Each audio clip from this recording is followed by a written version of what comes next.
Hey guys, welcome back, and very quick break there as I start the Alicia and Yi. I didn't hold a funeral for Zuko. The night of his death, a man and a woman in blue tracksuits came over. They told me they'd been his long-time designated body handlers. There was no sign of grief on their faces, so I just moved his body into a body bag like it was business. The unlisted, cancelled phone number. His favourite 3-month-old adult magazine was also thrown into a body bag and taken away. All that was left for me was Zuko's credentials and his business app, and all the contact information of his performance over the years. He seemed to know that I would need it one day. In one night, it was almost as if his person never existed. It was almost like magic. Well, preferred with a style of magician. I didn't want to wait until the next day. I followed the lead that Zuko gave me and contacted more information bits. I quickly located the address of a man who delivered a bomb to my house. Vengeance was not only my purpose. The other thing that caught my attention was a small item Zuko had taken off the bomb. It was such a unique item, but I recognised it instantly. There was no mistake. I had something similar to this over a dozen times myself. I couldn't be more familiar with the technique. When I came back from laundry, still humming his tune, he didn't notice my existence at all. After he had given him a password to his contact system, Assassin 7, one of my younger colleagues, lay on the floor with a hand covering his slit throat. He looked at me with a face full of regret, and I sat in his computer chair wearing a baseball cap. I lit a cigarette. Memories flooding through me. They never smoked. He said smoking would make a person dull. She always had a bottle of gum with him. He would take one whenever he needed to be alert. I eventually developed the same habit after spending much time with him. But now, I pursed my lips, watched white smoke leave my mouth, twisting the air and disappearing. Those memories of us which disappeared like the smoke. 2 a.m. The other side finally logged on. Mission accomplished. Did she say something? Not exactly. She had something she wanted me to pass on to you. 3 days, 4 a.m. Warehouse 5 report. So 3 days, 4 a.m. Warehouse 5. As he logged off, Zuko's app buzzed. New order of payment was good. Coincidentally, with target order was the same person I was going to meet. Winter night felt unusually cold. The way he'd just finished his business sent me away his men. He was standing under a streetlight in front of Warehouse 5 by himself. He just had put a piece of gum into his mouth. Fallen leaves were swept up by the wind and blown towards where I was hiding. He looked up. His eyes squinted. His mouth curled into a perfect arc. Same expression in his face every time he saw me past. I turned my head and looked away. I knew it was just a trick. A trick he was using to play on me. But I couldn't just force my finger to pull the cold trigger. Gunshot. Wiped away the tears, I was leaning over a rock near the dam, facing the ocean, with raised coat over my shoulders. My mind was slipping away from me, along with warmth as it slowly left my body. Is Mexico on the other side of the ocean? No, I don't think it is the right direction. The ocean is so dark, or the sun's going to come out. Carlos must be in class right now. Maybe the school is almost over. Is it snowing? No, it can't be. I must be dreaming, must be. Holy Father, please take me to him. Don't let me wander in the wilderness. Wow, so much snow in these last few missions. I wonder how blatant that message is. We were heading towards a port in a black sedan driven by Yi. She had received reliable information that Lieutenant Mr. Yin had some business warehouse there tonight. I should be able to see him. Before heading out, Yi had prepared all kinds of weapons. Some even had grenades. She said I'd already been a common enemy of a Black Dragon gang. Showing up like this after escaping prison was practically committing suicide. They insisted on going, we had to be prepared. But all the weapons were too difficult. It took me forever to figure out how to use a handgun. So we ended decided to don't take a gun. No matter what happened tonight, I'd take this opportunity to get an answer from Mr. Lin. About a kilometre away from our port when Yi stopped the car, opened the door. To be honest, I wish it wouldn't leave me. Yi got my clothes. There was barely any human traffic around here, not except a group of trees nearby. I have to go. How about I leave you with a gun? You idiot, that's not what I mean. I mean... Her face became red. For some reason, my heart was suddenly beating faster. My face was getting red too, even hot. Felt my hair perking up. What was this really what we call it? He pulled a hand back to the car. We were waiting here. She rolled up the window. Instead of front from the outside, nodded my head and walked towards the port. No matter what, I must come back in one piece. I had so many things I wanted to tell her. Halfway to the port, I heard a strange sound of a bird chirping.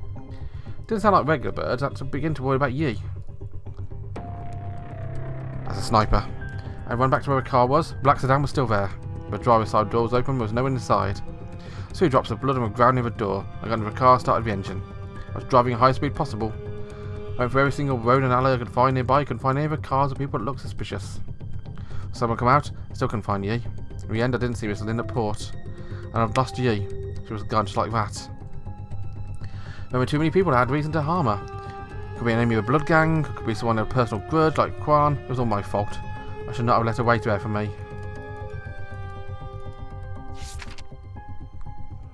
Okay, so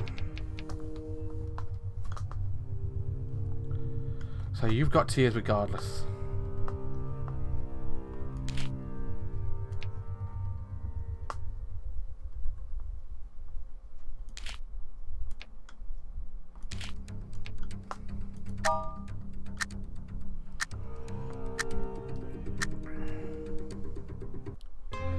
I couldn't make my shot as tears blurred my right eye. 2 gunshots. I wiped away with tears. To be honest, I wish you wouldn't have leave me. I'm leaning away against the rock near a dam. Okay. We've seen this bit. The ocean is so dark. When's the sun going to come out?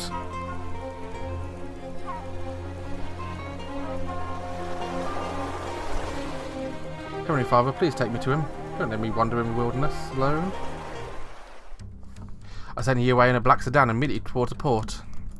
It was almost daytime and no fishermen around yet, everything so quiet at the port. Warehouse 5 was located in the corner on the outskirts of the port. I could already see it in the distance. When I heard a loud gunshot come from that direction. When I finally got there, I saw 2 people in the dam in front of the warehouse. One standing was Mr. Lin, who I hadn't seen for half a year. He was holding a gun in his left hand. The woman on the ground was a woman. She had long and curly maroon hair. She was lying motionless. It's been too many years since I last saw her, but I could recognise her in a heartbeat. I couldn't understand what had happened and why it happened right before my eyes. My brain had gone completely blank, and with numbness I raised the gun Yi had given me. Okay.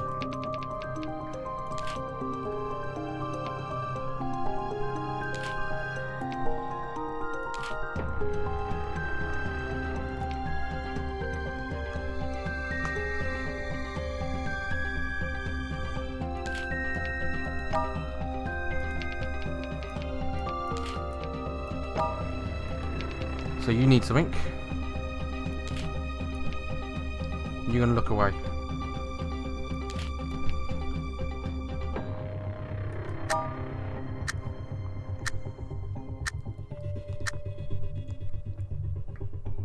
But I have to go, you idiot. That's not what I mean.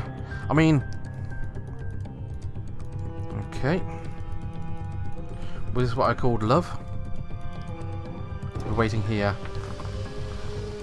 I put my hand on the closing window. Wait! I had noticed something in nearby trees earlier. I couldn't just speak with animals, could be someone following us. You as a princess of blood gang, I couldn't leave her by myself. I walked down the area for a little while after the year driven her away, make sure no one was following her. Wait until there was no more rustling in the trees, I could continue to walk to the port. I was still walking so slowly, I was thinking perhaps Lee. I didn't even notice it had started snowing. In the daytime when we finally arrived at a port, Mr. Lin was nowhere to be seen. There's some people who looked like nearby residents. Vaguely heard something about dead and woman. I went over pushing through a crowd to get to a front. When the last person I was at my sight, I saw it. Not the most beautiful woman sitting next to a dam.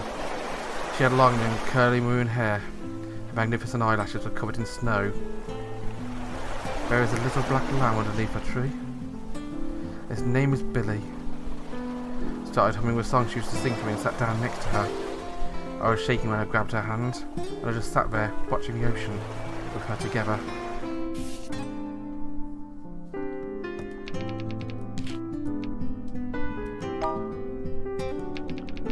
Okay, so you can't go on that side.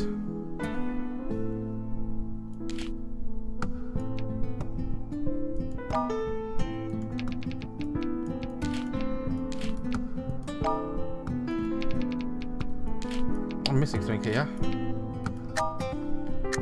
Oh, I haven't changed both sides. 2 gunshots. His bullet grazed my left shoulder, and mine went through his right eye. I stood up a dam, facing the dark ocean, with a raised coat over my shoulders. Still feel wild and warm from his body. Eventually it was gone. Zucker's Zappa just received another order. Seemed quite dangerous. He was coated into the air and left the wind carry into the ocean. Set my destination for the next target. Time to go. But I have to go. You idiot, that's not what I mean. Her face turned red. For some reason my heart was suddenly beating faster. My face was getting red too, and hot. In fact, my hair perking up. Was this what we called love? He pulled her hand back into a car. I'll be waiting here. And she rolled up window. But I put my hand on a closing window. Wait! I noticed something in the trees earlier. It could be some animals, but it could also be someone following us. You was a princess of a blood gang. I couldn't leave her be out here by herself. Walked around my area for a little while after you had driven away. Make sure no one was following her. I waited until there was no more unusual rustling in the trees and continued walking to a port. I was walking slowly. All I could think about was you. Didn't even notice it started snowing. It was the daytime when I finally arrived at a port. Mr. Lin was nowhere to be seen. There was only a few fishermen arguing about whether or not we should still go fishing when you knew unusual weather. Turned around. All my earlier footprints had been covered by the snow. It was white all around me. Suddenly I couldn't even remember which direction it had come from. Nor did I know where I should go next. I missed another chance to find my sister. I was such an idiot. Still, no news might be good news too. I still had plenty of time to keep looking for her. Or was I being too hopeful? No, being hopeful was a good thing.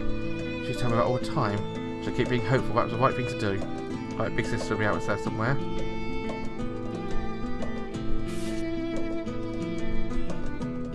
I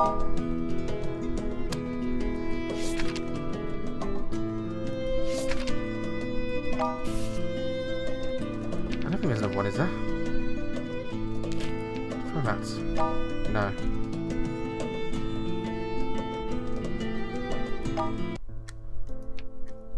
Okay then, so I've got 40 minutes left on the clock. I've got one mission left.